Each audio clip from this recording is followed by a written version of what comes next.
우리 하나님의 말씀 고린도 후서 6장 11절입니다. 고린도 후서 6장 11절.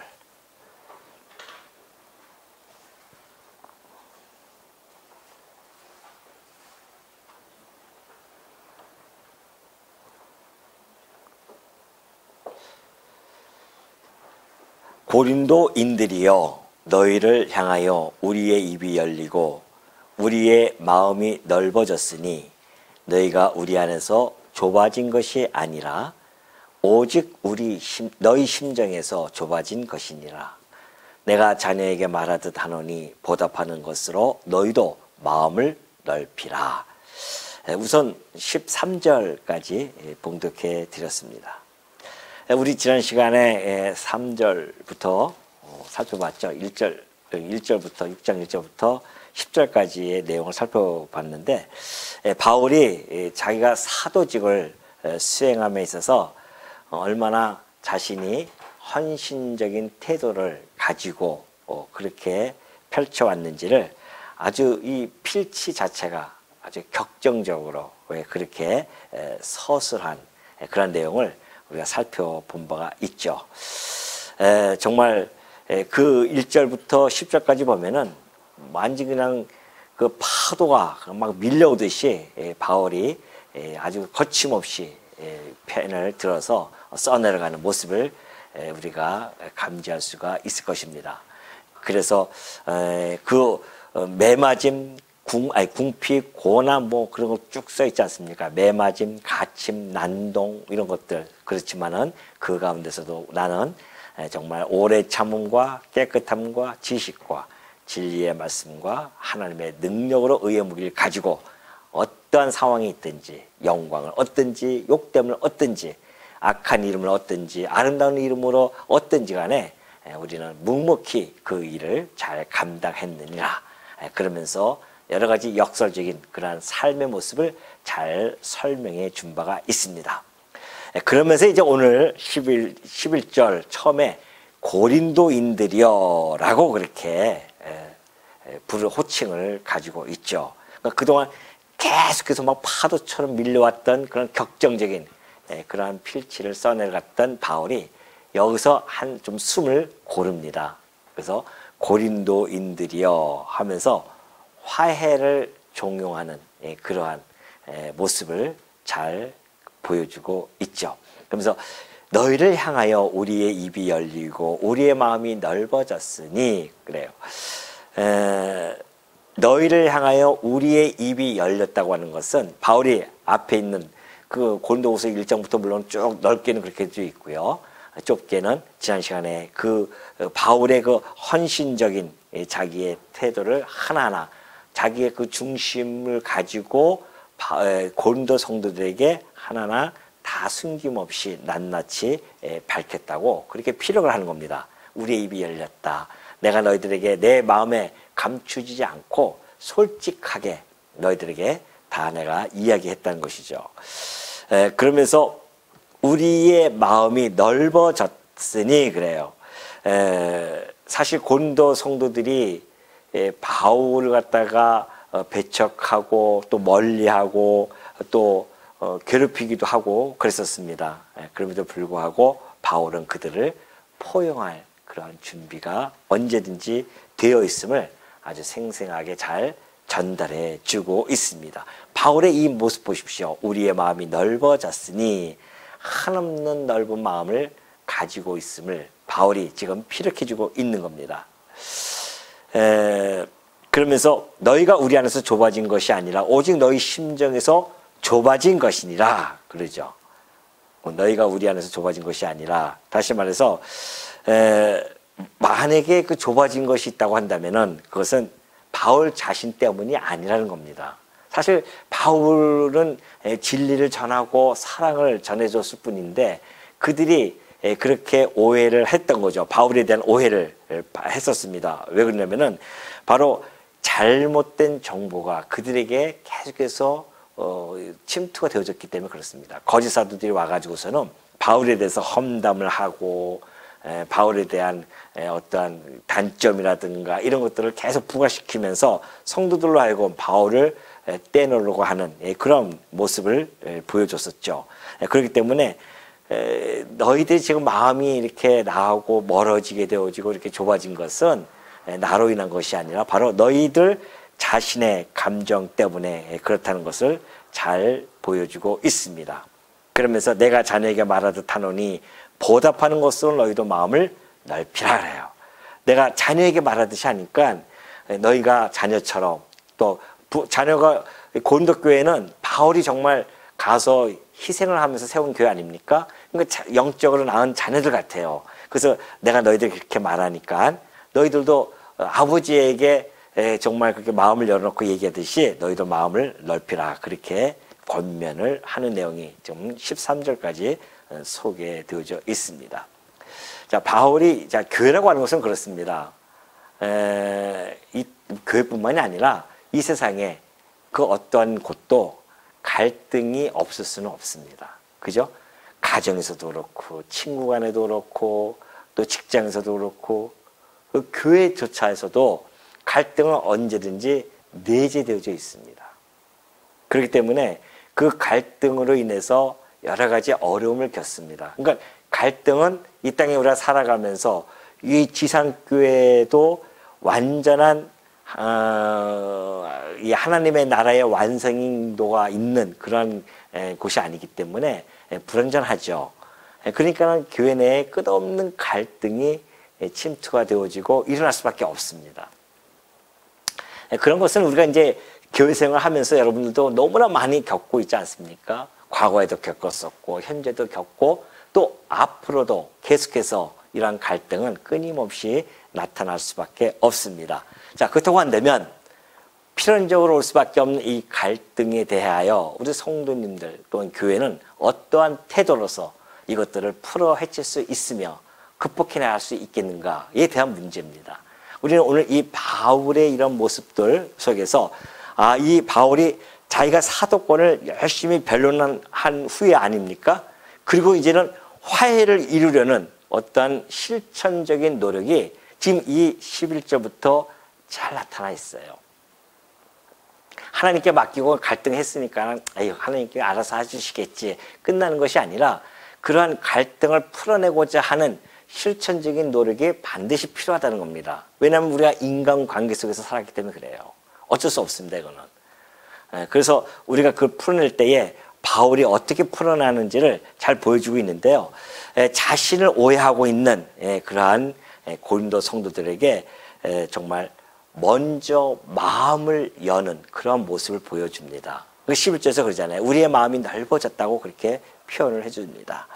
마음을 여는 자가 진정 강한 자이고 뿐만이 아니라 신앙적으로 성숙한 성도가 틀림이 없습니다. 신앙적으로 성숙하지 않으면 아직 미성숙한 성도, 미숙한 그러한 신앙을 가지고 있으면은 먼저 마음을 열지 않죠. 성숙한 사람들이 먼저 마음을 엽니다. 우리가 자식하고 좀 안 좋은 갈등이 생겨지면 부모가 먼저 자식에게 손을 내밀지 자식이 먼저 부모에게 손을 안 내밀거든요.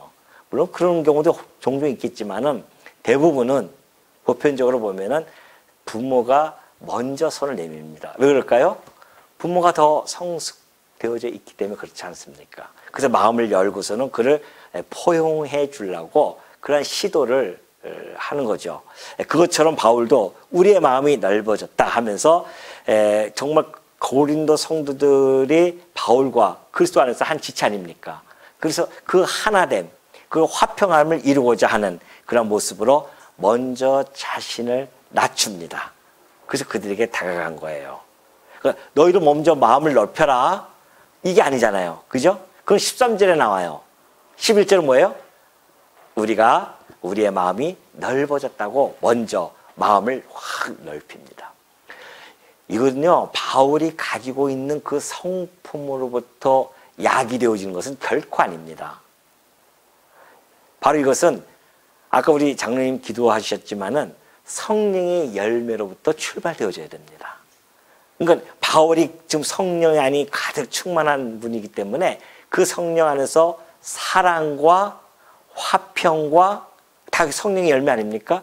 그리고 온유함, 이러한 것들이 출발되어진 거예요. 이것이 배경이 되어진 겁니다. 그래서 마음이 넓혀질 수 있는 거예요.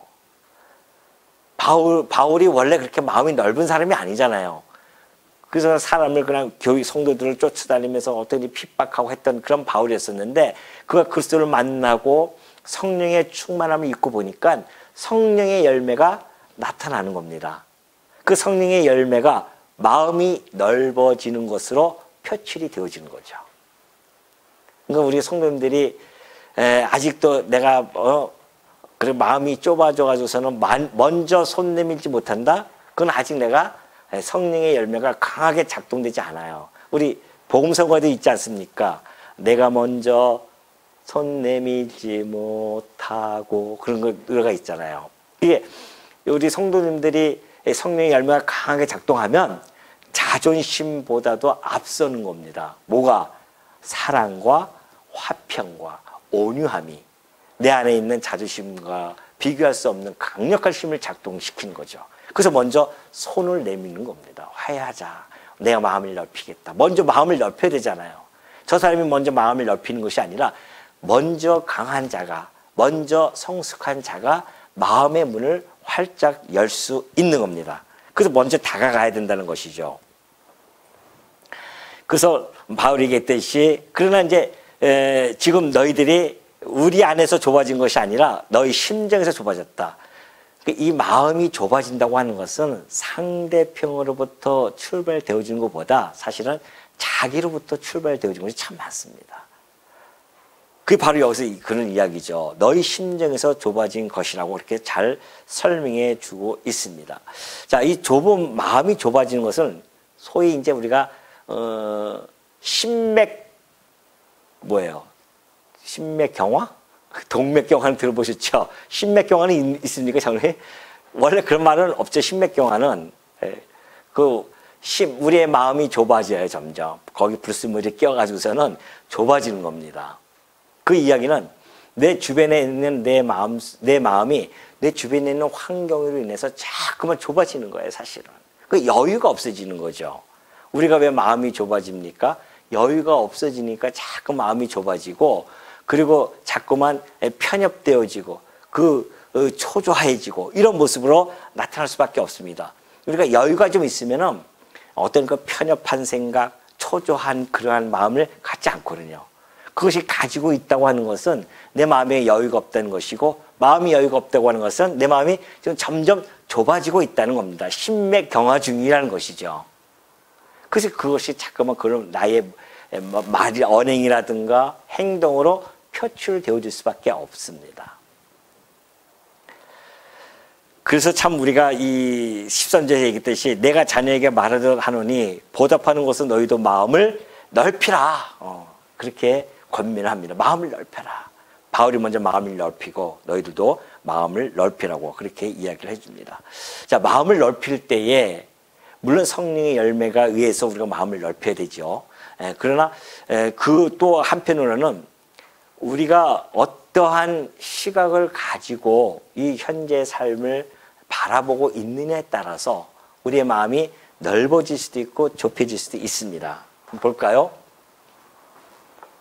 자, 내가 이 땅에 처음에 이제 태어나죠. 태어나고 죽습니다. 죽을 때까지의 삶이 있어요. 몇 년이 될지 몰라요. 80년이 될지 90년이 될지 아무도 모릅니다.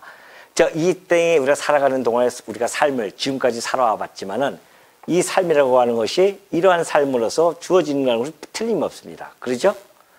이것이 하나님이 우리의 삶을 주시는 방식이에요. 다시 말해서 이건 공고함입니다. 공고함이 있어요. 이것도 역시 공고함이죠. 그런가 하면은 내 삶 속에서 형통함도 있어요. 꼭 공고함만 있는 것은 아닙니다. 형통함도 있습니다. 왜냐하면은 하나님께서는 공고함과 형통함을 어떻게 해요? 겸하여 주신다고 하셨기 때문에 그렇습니다. 누구든지 이것은 다 갖춰져 있어요. 살아가면서. 내 삶 7, 80년 동안 살아가 보면은 공고할 때도 있고 형통할 때도 있습니다. 그러면 왜 하나님께서 이렇게 주시는가? 공고할 때는 뭐 하라? 기도하라는 겁니다. 그리고 형통할 때는 찬송하고요. 누구에 대해서? 하나님께 기도하고 하나님께 찬송하라는 것이죠. 왜냐하면 이 모든 것이 다 뭐예요? 하나님의 주권적 뭐예요? 섭리입니다. 이것이 하나님의 주권적 섭리예요. 내게 공고함 주시는 것, 형통함 주시는 것, 이것이 내가 잘해서 내 환경이 내가 머리를 잘 써서 그래서 형통함이 오고 내가 잘못돼서 공고함이 오고 표면적으로는 그렇게 보여지지만 그 이면에는 하나님의 뭐가 있다? 주권적 섭리라는 겁니다. 나의 삶에 대해서. 그래서 하나님께서는 성도들에게 이 공고함과 형통함을 통해서 오로지 너의 삶이 누구 손에 있다? 하나님 손에 있음을 깨달아 알고 하나님께 날마다 경외하면서 살아가라고 하나님이 이 삶을 주시는 겁니다. 그러니까 하나님을 배우는 거예요. 끊임없이. 공부할 때도 하나님께 나아가고 형통할 때도 하나님께 나아가는 삶. 이것이 하나님께 경외하는 삶이죠. 성도는 이런 삶을 살아가는 겁니다.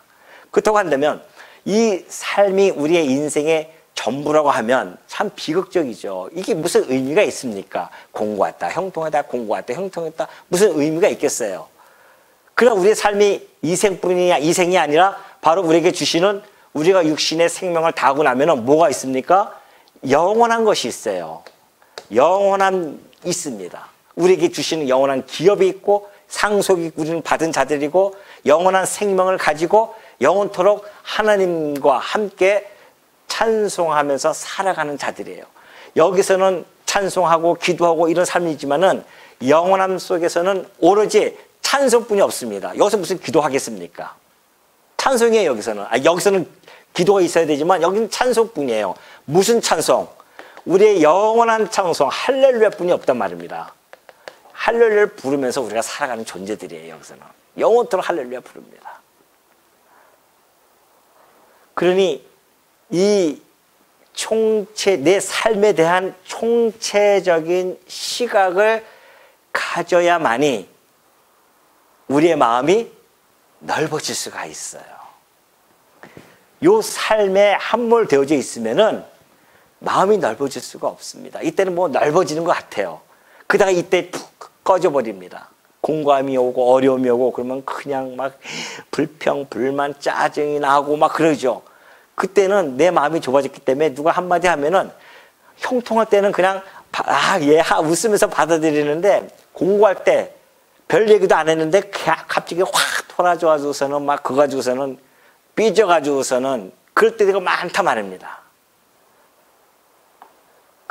우리가 이 지상세계에서는 그렇게 살아가지만 우리가 적어도 하나님의 주권적 섭리를 아는 성도라고 한다면 이런 우리의 삶, 태어나서 죽을 때까지 전체적인 시각을 가지고 살아가는 것, 곧 영원한 시각을 가지고 우리가 이 세상을 바라본다고 한다면 우리가 좀 더 길게 지속적으로 넓은 마음을 가지고 살아갈 수 있지 않을까라는 생각이 드는 겁니다. 그럴 수밖에 없잖아요. 이런 시각을 가지고 살아가야 되죠. 우리가 여기 함몰되지 말고. 그래서 가끔 이제 우리 아이들 키우면서 힘들어해서 전화 오면은 가끔 제가 이런 얘기를 하죠. 조급하게 생각하지 말고 그 아이의 태어나고 죽을 때까지 이 전체적인 삶을 바라보면서 교육을 시켜야 되지. 그냥 여기 조금 어떤 일이 벌어졌다고 해서 거기에 그냥 묻혀가지고서는 힘들어하고 막 이렇게 본다고 하면 우리 시야가 너무 편협된 시야고 좁은 시각입니다. 그러다 보니까는 자꾸만 내 마음이 좁아지는 거죠. 여유가 없어집니다. 여유가 없어지니까는 그냥 부딪히고 갈등이 일어날 수밖에 없습니다. 그러나 우리 성도님들은 우리에게는 이것이 있잖아요. 이것이 없으면은 사실 이 삶 자체가 의미가 없어진 것 아닙니까? 저는 가끔 제 마음이 막 좁아질 때가 있으면은 저기 약간 마당 같은데 들판 같은데 가요. 거기서 곰에 앉아가지고서는 그 밑에 보면은 뭐가 있어요?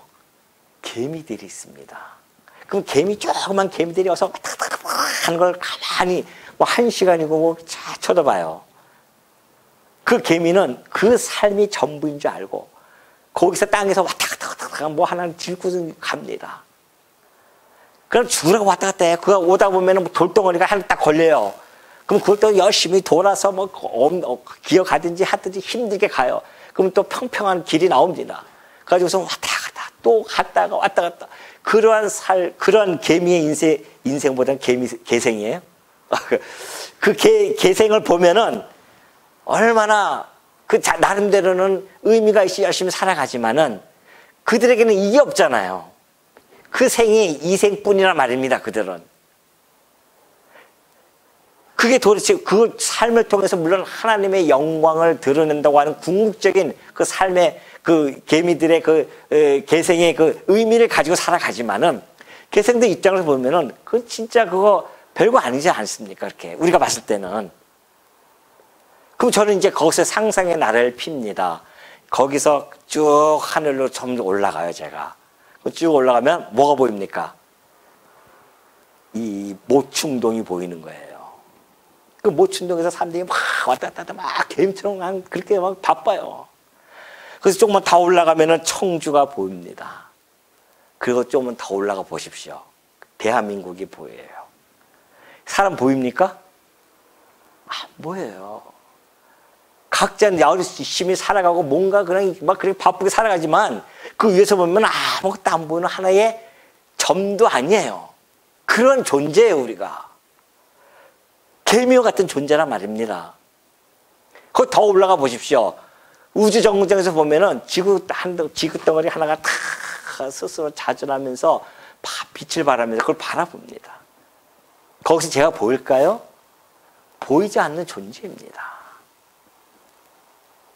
그럼 그 지구를 그 우주 정거장에서 또 더 멀리 가보십시오. 태양계가 보입니다. 태양계에서 더 멀리 가면 은하계가 보여요. 은하계에서 지구가 보입니까? 안 보인다니까요. 그 은하계가 수조개가 됩니다, 지금. 그걸 쫙 더 올라가요. 그 영원한 그 위에 나무 끝에는 뭐가 있습니까?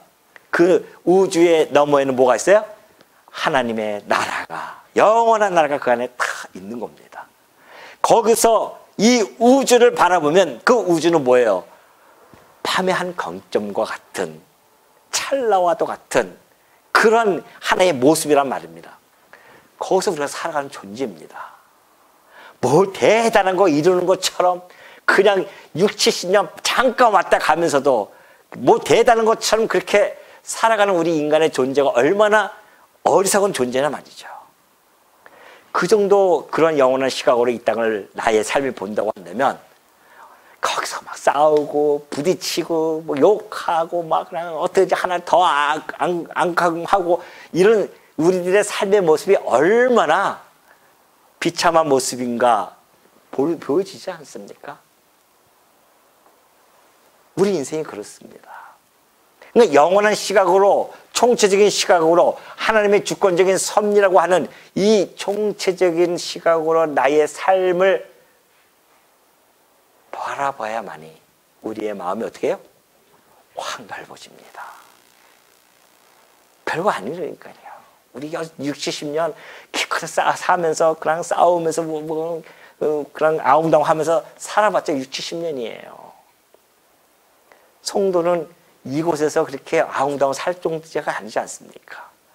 영원한 하나님의 나라에서 영원토록 영원히 없어지지 아니할, 영원히 진동하지 아니할 그런 하나님의 나라에서 백성으로 영원토록 살 존재들인데 너무 이 세상 여기에서 얽매여 가지고서는 그렇게 그냥 뭐 자존심 내세우고 여기서 뭐 그냥 그럴 이유가 전혀 없는 거 아니겠습니까?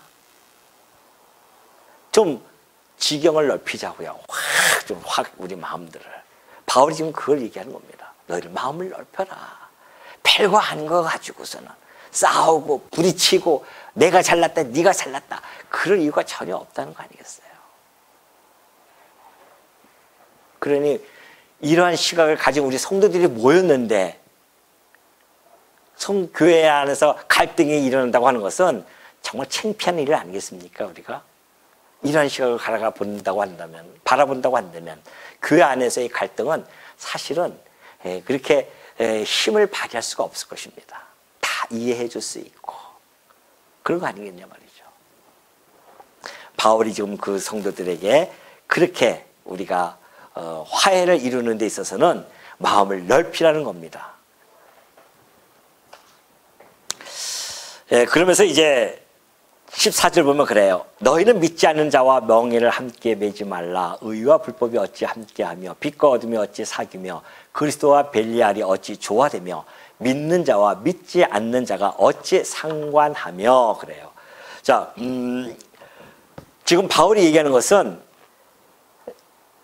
불신자와 멍에를 같이 매지 말 것을 권고하고 있지 않습니까? 여기서 믿지 않는 자와 멍에를 함께 매지 말라고 하는 것은 신명기 22장 10절의 말씀을 배경으로 지금 바울이 하고 있습니다. 신명기 22장 10절 보면 이렇게 되어져 있어요.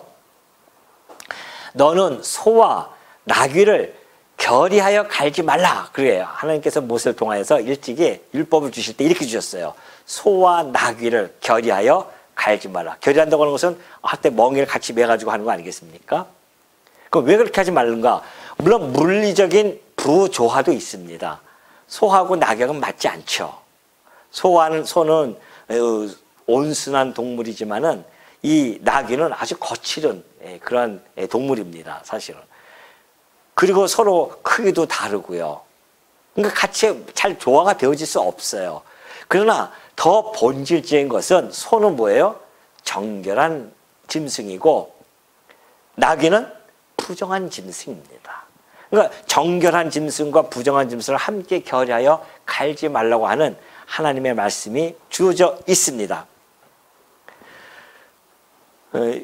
다시 말해서 우리 성도들, 정결한 우리 성도들과 부정한 자들과의 함께 같이 멍에를 맬 수 없는 그런 존재임을 분명히 밝혀주고 있습니다.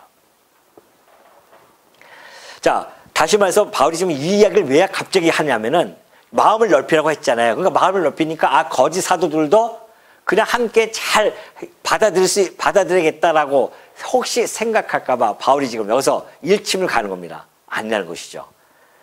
예수 그리스도를 이 십자가 사건을 믿지 않는 자들, 율법을 들추고 있는 자들, 그러한 자들과 멍에를 함께 매지 말라는 것이죠. 의와 불법이 어찌 함께하며 빛과 어둠이 어찌 사귀며 그리스도와 벨리알은 마귀죠. 마귀를 상징합니다. 벨리알이 어찌 조화되어질 수 있겠냐 말이죠. 만약에 이들과 친밀하게 교제가 되어지잖아요. 거짓 교사들과 친밀하게 교제가 되어진다고 한다면 이 성도들이 점점 바른 믿음에서 떠나갈 수밖에 없습니다. 떠나게 될 것이 분명하죠. 자꾸 얘기를 듣다 보면은 그쪽에 정말 그러한가 하고서는 끌려갈 수밖에 없다는 것입니다. 그러면서 이제 함께 할 수 없는 여러 가지 것들을 같이 열거하면서 그렇게 함께 할 수 없는 당위성을 잘 설명해 주고 있습니다. 이렇게 잘 보여주고 있죠. 이런 것들이. 예를 들어서 의, 불법 같이 조화롭게 해 나갈 수가 없습니다. 빛도 그렇고 어둠도 그렇습니다. 빛의 자녀와 어둠의 자녀가 함께 멍에를 쥐고 갈 수는 없죠. 그리스도 벨리알 역시 마찬가지입니다. 또 성전 우상 역시 마찬가지입니다. 하나님의 성전과 우상이 어찌 일치가 될 수 있겠습니까? 아니 하나님의 성전에서 우상을 가지고 와서 어떻게 예배를 드리고 그 우상에게 절을 하고 이게 조화가 안 돼요. 일치가 안 된단 말입니다. 그러니까 이 조화되지 않는 이 이질적인 것들 그거와는 섞이지 않는 것 이것이 성도의 지혜라는 것을 잘 보여주고 있습니다. 그렇다고 해서 그러면 우리가 안 믿는 자들과 도저히 교제도 하지 말고 이거 뭐 접촉하면 안 되겠구나. 사업도 하지 말고 뭐도 하지 말겠다. 그런 뜻은 아닙니다. 세상과 일체 단절적인 태도를 취하려고 한다면은 이 세상을 떠나야 되죠. 바울이 얘기했듯이 우리가 지구를 떠나야 됩니다. 왜 이 세상에 안 믿는 사람이 얼마나 많이 있는데요. 더군다나 기독교는 그런 배타주의적인 종교가 아닙니다. 우리 주님이 말씀해 주었듯이 이 세상, 하나님이 세상을 사랑해서 세상을 구원하러 우리 하나님의 아들을 보내셨지, 그 심판하러 보내신 건 아니었단 말입니다. 처음에 초림하실 때는 세상을 사랑해서 구원하기 위해서 보내셨고, 우리 주님도 제자들에게 가라, 모든 민족에게 가라고, 가서 제자 삼으라고 그렇게 말씀해 주었듯이, 기독교는 세상의 배타적인 그러한 종교가 아닙니다. 세상에 들어가는 종교죠. 오히려 불교가 배타적 아닙니까? 세속을 떠난 거잖아요. 기독교는 떠나는 게 아닙니다. 들어가서 변화시키는 것이 기독교의 힘이고 능력입니다. 그러니까 기독교는 그런 배타적인 종교가 아니라는 겁니다. 여기서 잘못 오해가 되어져서 믿는 사람과 아예 아무것도 하지 말라는 뜻이 아니라는 겁니다. 다시 말해서 영적인 부조화잖아요. 그대로 영적인 우리가 틀리단 말입니다. 그러니까 그와 함께 할 수가 없죠. 신자와 불신자가 함께 할 수 없는 것은 존재의 이유가 서로 달라요. 성도의 존재 이유는 뭐예요? 주의 영광을 위하여입니다. 그러나 불신자들은 자기 영광을 위하여예요. 뿐만이 아니죠. 가치관도 전혀 다릅니다. 성도의 가치관은 어디예요? 영원한 것에 가치관을 두고 살아갑니다. 그러나 불신자들의 가치관은 바로 이 보이는 세상이 최고의 가치롭다고 생각하고 살아가는 자들이고요. 우리가 받을 기업도 역시 마찬가지입니다. 우리가 받을 기업, 영원한 기업이지만 그들이 받을 기업은 지옥의 기업을 받는 거 아니겠습니까? 그것도 기업을 할 수 있나요? 지옥도? 그런 고통 속에 들어갈 수밖에 없는, 그래서 절대 섞일 수 없는 상이함을 가지고 있습니다. 그러니까 우리가 그들과 협력하고 한다고 해서, 물론 장사도 하고 팔고 물건도 팔고 하지만은, 그렇다고 해서 그들과 함께 어우러져서 함께 그들의 삶의 문화에 젖어들어서 빨려 들어가는 그런 것은 아니라는 겁니다. 조화가 되어질 수 없죠. 예를 들어서 안 믿는 친구가 야 우리 산악회 들자 해가지고 산악회 들었어요. 산악회는 언제 갑니까? 주일날만 가는 거예요. 산악회. 그럼 친구하고 떨어질 수 없으니 교제하기 위해서 산악회를 갑니까? 주일날마다? 이걸 벗어버리고 조화가 되어질 수 없다는 겁니다. 이런 것을 이야기하는 것이지, 그 친구와 차 한잔 마시고 이야기 나누고 이런 걸 하지 말라는 뜻은 전혀 아님을 여기서 잘 살펴주고 있죠. 특히나 이 고린도 교회는 우상 제물, 우상 제사를 드리는 곳이기 때문에 그들이 자꾸만 우리 거기 가면 같이 가보자. 그래 꼭 이렇게 자꾸만 권고한단 말입니다. 그럴 때에 그들 함께 가가지고선 제사를 함께 지낸다거나 그런 것들이죠. 함께 할 수 없다는 겁니다. 여기서 특별히 지금 바울이 언급하는 것은 그런 거짓 교사들과 함께 어울릴 수 없으니까 배척하라는 거죠. 그들을 경계하고 그런 의미를 가지고선 좀 설명해 주고 있고, 더 나아가서는 고린도 교회에 그 불어닥치는 그 주변으로부터 오는 세속주의라든가 이런 이 우상을 섬기는 자들의 그 침투에 와서 함께 그걸 끌고 와서 우상을 섬긴다거나 거기서 음행을 행한다거나 이러한 것들에 대한 경계를 지금 바울이 그 성도들에게 지금 밝혀주고 있는 겁니다. 그러면서 16절 보면 그러죠. 하나님의 성전과 우상이 어찌 일치가 되려? 우리는 살아계신 하나님의 성전이라. 이와 같이 하나님께서 이르시되 내가 그들 가운데 거하며 두루 행하여 나는 그들의 하나님이 되고 그들은 나의 백성이 되리라 그래요. 자, 성도의 본질 너무나 잘 보여주고 있습니다. 성도의 본질이 뭔가? 이 성도의 본질은 바로 우리는 하나님의 성전입니다. 그것이 바로 앞에 있는 구약에서 있는 말씀을 들고 설명해 가고 있죠. 우리는 살아계신 하나님의 성전이라. 이와 같이 하나님께서 이르시되 뭐라고 했냐면 내가 그들 가운데 거하며 두루 행하여 나는 그들의 하나님이 된다고 했습니다. 우리 안에 거하여 두루 행한다. 그들 가운데. 다시 말해 당신의 백성들과 함께 거한다는 겁니다. 그래서 우리가 하나님이 거하실 성전이에요. 하나님 거하시는 집입니다. 우리가 성전이죠. 또 하나는 그들은 나의 백성이라 그래요. 하나님의 백성입니다. 누가? 성도들은 하나님의 백성이에요.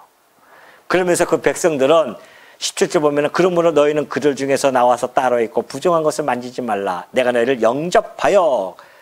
이 말씀은 17절 말씀은 이사야 52장 11절의 말씀이죠. 그 말씀을 가지고 했는데 그때 당시에 바벨론 포로에 끌려가서 이방 나라와 혼합되어진 것을 경계하는 겁니다. 그걸 이야기해 줘요. 지금 이사야 선지자가 그들 중에서 나와서 따로 있고 부정한 것을 만지지 말라. 이런 것들을 지금 권고하는 내용을 가지고 바로 그것을 인용해서 그 성도의 이 본질을 잘 설명해 주면서 그러므로 너희가 그들과 성별되어진 삶을 살으라고 그렇게 지금 권면하는 겁니다. 또 너희에게 아버지가 되고 너희는 내게 자녀가 되리라. 전능하신 주의 말씀이라. 자, 뭐가 돼요? 하나님의 자녀가 되어진다. 이것이 주의 말씀이에요. 전능하신 하나님의 말씀이라고 표현한 것은 반드시 이 약속대로 이루어진다는 거 아니겠습니까? 이것이 7장 1절이에요. 그런즉 사랑하는 자들아 이 약속을 가진 우리는 하나님을 두려워하는 가운데서 거룩함을 온전히 이루어 육과 영의 온갖 더러운 것에서 자신을 깨끗하게 하잖아요. 자, 이게 뭐예요? 하나님의 성전이며 우리가 하나님의 백성이며 하나님의 자녀랍니다. 이것이 곧 거룩함이에요. 하나님께서 말씀해 주셨듯이 내가 거룩하니 너희도 거룩하라. 그래서 이 거룩함의 온전한 거룩함을 이루어가는 겁니다. 우리가 성전으로서 하나님의 백성으로서 하나님의 자녀로서 이 거룩함을 이루어가고 있는 중 아니겠어요? 이 약속의 말씀 그러잖아요. 이 약속의 말씀 약속을 가졌단 말인데 우리는 이 약속을 가진 자들이에요. 하나님의 성전, 하나님의 백성, 하나님의 자녀 이 약속을 우리가 가지고 있는 자들이에요. 그러니 하나님을 어떤 마음으로 두려워하는 마음으로 거룩함을 온전히 지키라는 겁니다. 두려워한다는 것은 하나님을 경외하는 마음 아니겠습니까? 두려워한다고 하는 것은 우리가 성결한 삶을 살아가기 위해서 열심히 노력하지 않습니까? 그 노력을 지배할 수 있는 동기가 뭔가? 두려움입니다. 그 두려움이 우리로 하여금 성결의 삶을 살아갈 수 있도록 동기가 되어진다는 거 아니겠어요? 그래서 두려워해야 됩니다. 하나님을 요즘 두려워하지 않는 자들이 너무 많죠. 그러니까 거룩한 삶이 아니라 자기 좋은 대로 살아가는 자들이 너무 많습니다. 성도라고 하면서도 하나님을 두려워하지 않습니다. 그러나 오늘 우리의 성도는 하나님을 두려워하는 마음으로 이 거룩함을 온전히 하나님께서 우리를 거룩하게 해주셨잖아요. 내가 거룩하니 너희도 거룩하라 하면서 우리에게 자녀 삼아주었고 하나님의 백성 삼아줬고 하나님의 성전으로 삼아줬단 말입니다. 이것을 우리가 이루어 나가는 거죠. 지켜나가는 거죠. 이걸 하나님 주신 거 이 거룩함을. 물론 우리 안에 성령께서 우리를 붙들어 잡고 해나갈 것입니다. 그래서 이것을 거룩함을 온전히 이루어가는데 육과 영의 온갖 더러운 곳에서 자신을 깨끗하게 하자는 겁니다. 이 육과 영을 바울이 이렇게 표현하는 것은 그때 당시에 헬라 사상이 만연해 되어 있었습니다. 이원론이죠. 헬라 사상은. 영은 정결하고 육은 더럽다. 그렇기 때문에 극단적인 쾌락주의로 빠지기도 하고요. 또는 극단적인 금욕주의에 빠지기도 합니다. 그래서 육신은 어차피 더러운 거 그냥 막 쾌락주의로 사는 사람도 있고 육신이 더러우니까 우리 영이 혹시 더러워지면 안 되니까 극단적인 금욕주의로 살아가는 자들도 있어요. 그런 헬라 사상에 물들지 말라는 겁니다. 우리는 영과 육의 균형 있게 거룩함에 살아야 되는 성도라는 사실을 잘 밝혀주고 있습니다. 그렇기 때문에 이 거룩함이란 건 도대체 어떠한 것인가? 물론 이 성전과 백성과 자녀로서의 거룩함을 이루어가는데 이 거룩함이라고 하는 것은 곧 하나님께 속한 바 되어지는 겁니다. 하나님께 속한 것들이죠. 속한 바 되어진 것들. 그런 것들을 우리가 이제 거룩이라고 하는데 하나님께 속한 것들이 뭔가? 우리가 바로 하나님께 속한 것들 보면은 우리의 품성, 우리의 죄된 품성이 아니라 우리는 성령께서 우리를 거듭나게 해줬기 때문에 거룩한 품성으로 우리가 점점 변매해 가는 것.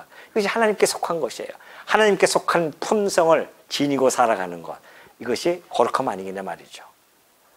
하나님께 속한 또 하나는 사고방식들, 우리의 모든 사고방식, 아까 얘기했듯이 우리의 가치관, 우리의 무슨 인생관, 우리의 어떠한 뭐 삶에 대한 그런 관들이 바뀌는 거예요. 거룩한 하나님께 속한 겁니다. 이 땅에 속해 있는 것이 아니라 하나님께 속한 사고 방식으로 바뀌는 거죠. 이 거룩함의 모습입니다. 그래서 하나님 영원한 것을 바라보면서 가치관을 가지고 살아가고 역사관, 세계관, 인생관들이 변화되어지는 것. 하나님께 속해서 하나님이 온 우주 만물의 전능자이시며 주권자이시며 하나님께서 이 모든 만물을 다스려 나가시는 섭리자이십니다. 주제자이십니다. 이것을 고백하는 것. 이것이 이 사고방식이 바뀌어서 우리 입술에서 고백되어지는 거 아니겠습니까? 때로는 우리의 하나님께 속한 어떤 의지 결단을 해가지고서 살아간다는 것. 또한 하나님께 속한 어떤 지식들 등등 이런 모든 것들이 이 거룩함에 속한 것들입니다. 그러니까 하나님께 속한 품성, 하나님께 속한 사고방식, 하나님께 속한 의지, 또 하나님께 속한 지식 등 이러한 것들이 우리의 삶 속에서 거룩함으로 나타난다는 것이죠. 이게 거룩함입니다. 뭐 추상적인 것이 아니에요. 거룩함이라고 하는 것은. 그래서 우리가 살아가면서 하나님께 속한 삶을 한 걸음 한 걸음 살아가는 것. 이것이 거룩함을 소유한 백성으로서, 자녀로서, 성전으로서 살아간다는 거 잊지 마시고 거룩한 하나님의 성전과 백성과 자녀로서 살아가시는 주의 종들 되어주시기를 당부드립니다.